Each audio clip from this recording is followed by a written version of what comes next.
Tad Phillips, HR Director, here to talk about focus area of employee recruitment, development, and retention. I've got a few slides for you all. We're going to start off with looking externally, more broadly at the labor market, then switch into looking at metrics around our employee base and what has transpired over the last year, talk about some of our accomplishments and activities, and then look ahead. So when we sat here a year ago, one of the things I was conveying to you all, and you all were surely well aware of, we were talking about the Great Resignation and the broad impact felt across the labor market generally, and here at the city that was resulting in high levels of turnover and vacancy rate within the organization. So since that time, the last 12 months, I'm happy to say that nationally the quit rates have stabilized. The graphic on the bottom, it's a little bit busy, but the circles on the bottom show that quit rates from November 22 to November 23 went from 4.17 million to 3.47 million. But as you look at that orange line at the bottom, it is high in late 22, and it was even higher in early 22. But I think the theme around quit rates is that we are back to earlier in the pandemic, but if you take a longer view, our quit rates right now are still above 95% of the last 20 years. So it's definitely better than it was a year ago on a national scale, but it is still relatively high when you take a longer term view. I think contributing factors to that are, wages have come up across all sectors. There are also fewer employers hiring, again, broadly, nationally speaking. And so some of the things I have on the slide here, but I just want to underline to you all is that while things have stabilized to some extent on quits, the fundamental dynamics of the labor market, of it being really an employee's market, have not shifted. When more jobs do come available following an investment or decrease in interest rates, we will see quit rates rise again on a national level. And so it continues to be important for employers to do all they can to create a strong value proposition for potential as well as for current employees. So how does that relate to us as the city of Louisville? This slide shows, you've seen similar data in past years, but I'm really pleased to be able to share this slide. So a year ago, we stood here really struggling with filling jobs and stemming high turnover. As you'll see in our turnover data, we moved back to a much more normal 12.5% turnover rate over calendar 2023. That was a decrease from 18.2 in the prior year. By just straight math, that's a 5.7% decrease, but that's truly a 31% decline from year to year in our turnover rate. So one question about that would be, okay, well, we saw national trends are that things are getting better. How much are we reflecting national trends versus are we a unique case? So was looking at turnover rates at our comparator organizations, did not get data points from all 17, but from those we were able to get, we found that our turnover our decrease in turnover rate was significantly better than what we saw from our nearby comparators, beating out the average city decrease over this 12-month period by 2.3%, which is a pretty big delta. And so I think that points back to a lot of the good things that I'll mention on the next slide, a lot of the good work that between the council and the team that we've been able to do to get at that issue. Over the last year, we've hired 172 full-time employees. So now as of right now, we have the most working staff we've ever had with 856 employees working as of a few days ago. And our vacancy rate, which in the prior year was high, relatively high at 10.5%, is now down to about 4.8. It shifts day to day, but it's at about 4.8, or it was a few days ago, down to only 43 vacancies across all the departments. So that's what you see over there on the left. That is a 54% decrease in our percentage of vacancies across the organization, so a huge change up over the last year. And I think that can be attributed to a lot of things, but we're really proud of these trends here. These trends show that we're really being aggressive. The work that we're doing is showing results. Some of it's external forces, but a lot of it is the work that we're doing. Our HR team, some of the things that we've done is our HR team has improved the recruitment process to help managers select and hire more quickly, and all of our departments have put a real tremendous focus and emphasis on hiring over this last year.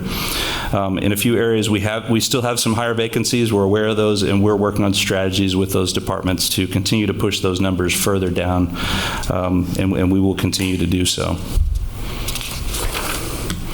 So a major contributor to those good data points is the work that we've done this last year on competitive compensation. And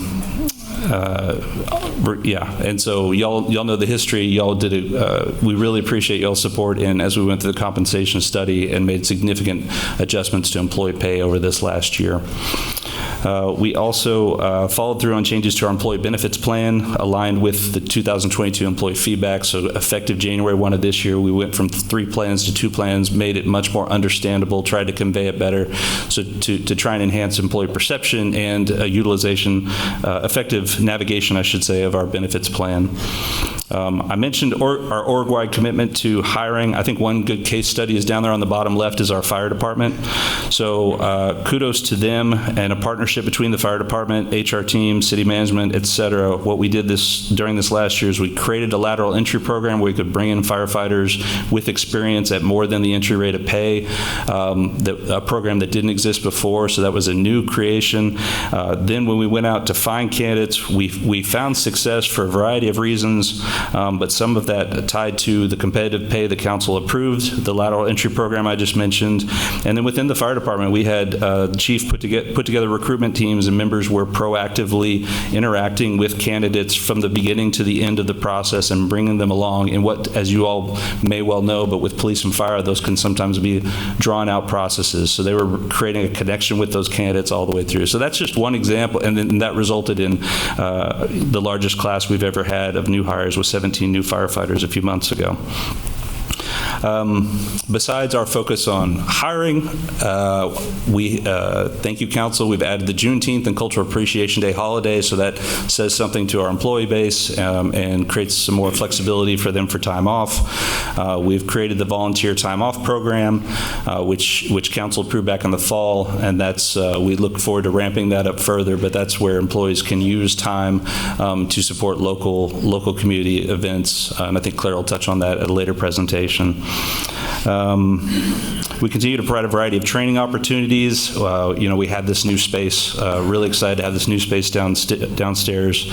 Look forward to taking more advantage of that in the coming years. The other picture on this slide is our graduates of our Louisville Leadership Academy. So we have 2 different tracks, but that's one of them. We had 49 graduates this year, so this is an internal development program for our employees where they go through a variety of different training, but we're really trying to invest in them, and we'll continue to bring forward programs like that in the future that will further engage folks and show our commitment to developing them.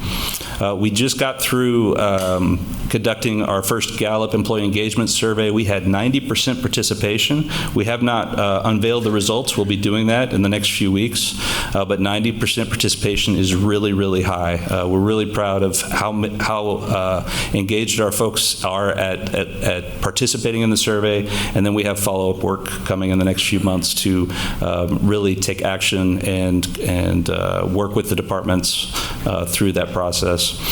This year we started semi-monthly HR communications. It sounds like a small thing, but we really try to consolidate our communications to give employees greater clarity on what events, what ways can they engage with their employer, what are all the things going on. We try to create clear lines of communication there. Claire continues to do her Coffee with Claire, and I know y'all don't sit in on those, but it's really great. Employees really appreciate the opportunity. Once a month, she's going to different departments, spending time with those employees, broadcasting that to the whole organization, and making herself available to share information and to listen and to receive questions. And I know folks really appreciate that coming from senior leadership. We continue to recognize employees. We have a Way Award program. That's where employees could get a $25 gift certificate when they've gone above and beyond in living out our culture and our values. And so we've distributed 155 of those this year. We also, in the last couple months, we had been hearing from our workforce that when they get injured on the job, they've had some frustrations with their care, and so we created a second occupational health provider, and we're already getting great feedback and returns on that addition over the last few weeks. And then we've had numerous employee events, including Way Day, Employee Picnic. You saw some footage from some of that in the earlier slide deck. So those are some of the accomplishments. Looking ahead, there's a few things I do want to specifically highlight here. Really appreciate council's support on employee compensation previously. That's maintaining competitive compensation is an area of continued importance. And so the HR team has started to work on benchmarking and identifying how our pay structures stack up to our comparator organizations right now in 2024. You'll expect to see us, the HR team, back presenting at a workshop to council through the budget cycle, probably in June or July, where we will give an update on that and strategies going forward on how to maintain competitive compensation. Just as a reminder, in our last summer, council agreed that we want to lead market and be competitive. And so in an example of, say, a police officer or a firefighter, we identify the maximum market pay for each job, the average of them across our 17 comparators, and then we set, in the current methodology, we set a target of what is the average of that plus 3% in order to lead the market. So that approach puts us in a lead at certain moments of the year, and at other times we lag, and it's always all the other employers are doing the same thing, so it's always kind of restacking the deck throughout the year, but it's on us to continue to monitor that, and we'll bring that information to council in the next couple of months. The next up here is job family progressions. This is another element of the compensation study where we have 32 different job employee to senior level relationships that we're building right now, and we'll be launching those in the next couple of months for our employees. That could impact up to 146 employees. So think of those as individual contributor jobs where I sit in my job and I say, what is my path forward here? What would make me stay here? Well, if there's a senior opportunity, that is a path for me where I see what my future looks like. It's a path for some more pay. It's a way to help retain folks. So that will be launched in the next couple of months. Third one on here is enhanced employee training plan. So we've got this great space. We've got a great team. My team is now working on developing kind of a longer-term strategy to present to management, and we'll be part of the budget process to identify how we can step our game further around employee engagement, or employee training, I should say.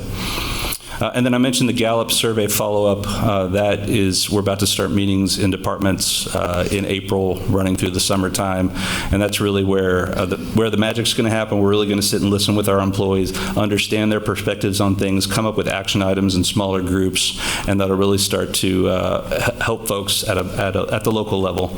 You know, the action around employee engagement, it does matter what all of us do in this room, but the thing that really matters is what happens between the employee and the supervisor. So we're really going to try and activate those relationships. Performance evaluation improvements is something that we're going to endeavor to make happen this year. And then I mentioned in the earlier presentation about JEDI, the WAY team, and how we've expanded and enhanced that WAY team. So we'll be focused on maximizing the efforts of that group. The last thing I wanted to mention on this slide looking ahead is our ERP software. So ERP software is enterprise resource planning.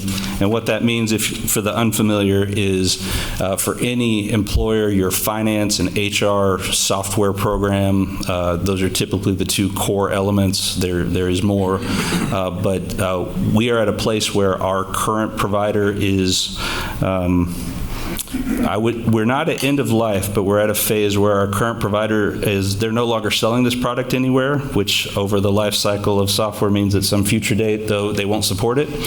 So we've already started some good collaborative work amongst finance, ITS, HR, with the support of city management, and we've been starting our process of evaluating what our needs are around a future answer in that arena, and we'll be seeing in the coming months plans to go out and look at procuring and then possibly implementing in the next fiscal year. But why does that matter? It sounds kind of boring. How does that tie back to employee recruitment, development, and retention? I think, the systems do matter. So if we have a system that enhances the employee experience around self-service, my ability to look at my payroll information, et cetera, all those little things make a difference in the employee experience. Also, our reporting out of systems and our ability to understand and leverage information from our employees is huge. So that's a big lift involving multiple departments that's upcoming that ties back to this area. So that concludes comments on this area, but want to turn it over to you, Mayor, and any thoughts y'all have. Are we headed in the right direction? Any feedback, et cetera? I love this. This has been a priority of mine since I came back on City Council. There's one thing that's missing, and every 2-3 times a year you're going to hear it from me. If it's good enough for the retirement of our prior city manager and good enough for the retirement of prior appointed officials, then it's daggum well good enough for all employees of Louisville. I want some sort of retirement insurance. Yes, ma'am. So we I don't know what that looks like. No, absolutely. We haven't forgotten that. So from our last conversation... I'm not going to let you. What's that? I said I'm not going to let you. Oh, okay. I'm not going to let you forget. Oh, not going to let me forget. Okay. Yeah. All right. Should I stop I'll let talking you is what I was wondering. Okay. No, he forgot already. He forgot already. Ginkgo biloba. Yeah, exactly. That's a whole different topic. Yeah. But no, we haven't forgotten. And so from our last conversation, or our prior conversation, we had done some initial looks at what costing looks like to fully cover that. It's a big one.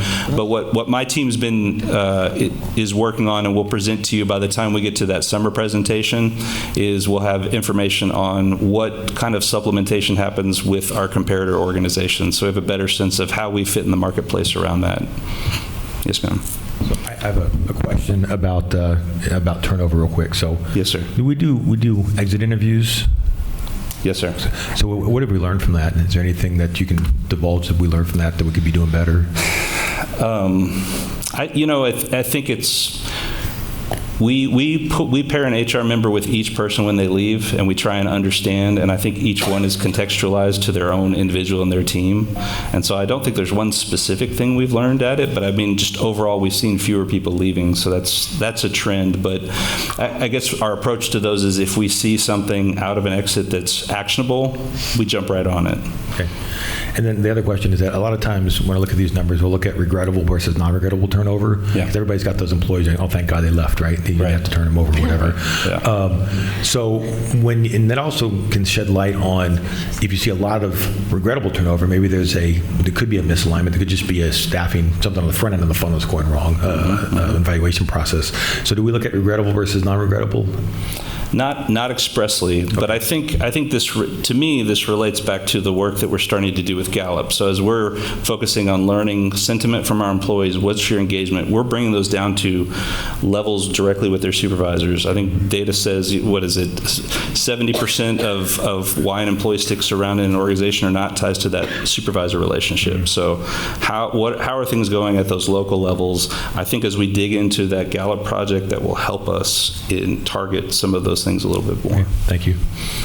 I was just going to say I appreciate the little graph that you included on slide 44 that talks about the turnover rates and categorize it by the total and then without the retirees, because I know the retirees, especially as the baby boomer generation continues to retire, there's going to be a lot of people retiring, which is expected. I don't know. So I did want to point out that without retirees in 2023, we are actually under 10% now, which is awesome. We're always going to have turnover rates. We're never going to get to 0%, right? So what is from an HR perspective, what's a good target number there? I've always, in the municipal sector, I've always thought a good target's right about 10%. Ideally you get a little bit lower, but I think if you're under 10%, you're in a good spot, and we haven't seen 10% in a long time. So I think to me, that's a good number to shoot for. Okay, and the only other thing I wanted to say was, there's with what you were saying about, the reasons, there's always all sorts of reasons why people leave. I do think that one of the things that I'm hoping is a factor that has started to help us improve that is the investments that we've made in our facilities, particularly the public services facility. I don't know if do you have any, that was the department I was worried about when we were talking about this a year or two ago. I would have a hard time working in the building that we had before. So are we seeing improvements there based on? Feel free to jump in, Claire. I think it's kind of mixed. We continue to see challenges at the labor frontline positions because that's a fundamental challenge across all industries. So we haven't fixed that. The only thing I was going to tell you is we're going to do a whole fleet staffing analysis later in this presentation. And I think we can touch on kind of the experience they're seeing out there with regard to turnover as well. I think there has been, you will see before your compensation study, before we built this building, we were carrying a lot of vacancies in that department, and we're not seeing that now. So it has improved. It's just, do you tie that to the building? Do you tie that to the compensation study? And I apologize, I didn't mean to drill down into specifically the building, but I do think that it's important that, one of the benefits of making those infrastructure investments and facility investments is how it helps us improve our retention of employees. So I just wanted to throw that out there. First of all, just clarify, what does ERP stand for? Oh, yeah. Enterprise Resource Planning. Just think finance and HR software. Okay. Is primarily what it is. Yeah. And just looking at this graph, I just had made a comment. I guess, is there something else that we can do for like engineering, parks and public services on these percentages? I mean, so engineering is a great example. That's really just two vacancies at a moment in time. So when I look at that, the ones that stick out to me are the high numbers. So like police, for example, I'll just pick on those. Like Chief and I were just talking about that. They have a lot of folks in their pipeline. They're just working through hiring on those right now. Public services has, to the point Claire just made, historically has been a challenge. It still is a challenge, but we're working really actively with Aaron and his team on some different tactics to try and bring in great people and then also push folks through. Okay. I just wanted to... But also, I would just also say, just on a daily, just so you know, Mr. Meredith, on a regular basis, I have a recruiter on my team that's working with the hiring manager on each one of these vacancies. So we're trying to build a customized recruitment strategy and approach for each one as we go through it. So we're trying to be proactive at finding folks for I guess, are these different based on the job? Totally, yeah. So if I'm going to find engineers, it's a whole different angle. One thing we did recently is before we just recruit for an engineer, now we're recruiting in tandem for an engineer and an EIT simultaneously and seeing what we can find in the marketplace at the rates we're able to pay. And so we're becoming more flexible in how we go look for an engineer in that example. And just also to point out, like I think last week we were in background check for that engineer position. So this was as of that date, but in a week we may be full on that position. Yeah. I just wanted to commend the department for the council, how we work to try to entice people, but more importantly, how we've maintained the culture around here. Because, like, kind of what Kristen was saying, talking about the facilities, I'm like, in your job being correlated with your supervisor. I've worked in a warehouse with wildlife, and I had a great boss, and I didn't think twice about it. But at the same time, I worked in very great facilities with a terrible boss who turned a great job terrible. So I think we're going the right path. I think our numbers, our vacancy numbers are showing that. It's just going to be a continued effort, and I just want to commend Tad on his work on that. Tad, quick question. Yes, sir. Where do we find that we're having the most job turnover? Is it mid-career, starting in career? I mean, where are we seeing that in the continuum? Yeah, I don't want to misspeak to you, so I couldn't tell you that off the top. Okay. But I do think, anecdotally, I think it's broad based, and I think it just depends. Okay. But I would, just to Brandon's comment, I think so much more of it's about are we, I think the question I ask us as an employer is, are we doing an effective job at bringing them in to show interest in the first place? Then are we doing a good job of onboarding them? Then do we have a strong management team around them that's supporting them? And then do we have the fundamentals from HR and from management? And so I think we're asking ourselves those questions all the way through to try and minimize turnover. But I apologize. I can gather data on that. Yeah, when you have time, that's fine. Yeah. And then my other question is, because you guys threw Gallup out there, they're still highly focused on engagement, right? And of course, that number has fallen off the cliff. I'd love to see where we stack up. Yeah. So when we get to that point. You can give them general how we compare to others. Yeah, from memory, I think we had 90% of our employees participate, which is huge. On the whole, our first overall look was we, against the entire Gallup book of business, private, public, worldwide, et cetera, we're in the 43rd percentile of engagement for our team, which is a great starting point, because what we said is like, okay, this is our first one. We've never done it before. We've never done this survey. We're at 43rd percentile. So, and we've got, I'm trying to remember that, they talk about engagement. I believe that we were at 49% of our employees does that ring a bell? 49% are engaged. So what Gallup will show you that broad one and say only 22 or somewhere thereabouts, 22% of all employees are engaged in the larger world. We're at 49% of our employees would fit into that categorization as they define engaged. So our initial numbers were good, and I think we're going to be charting paths to push it higher. Right. Super. Thank you.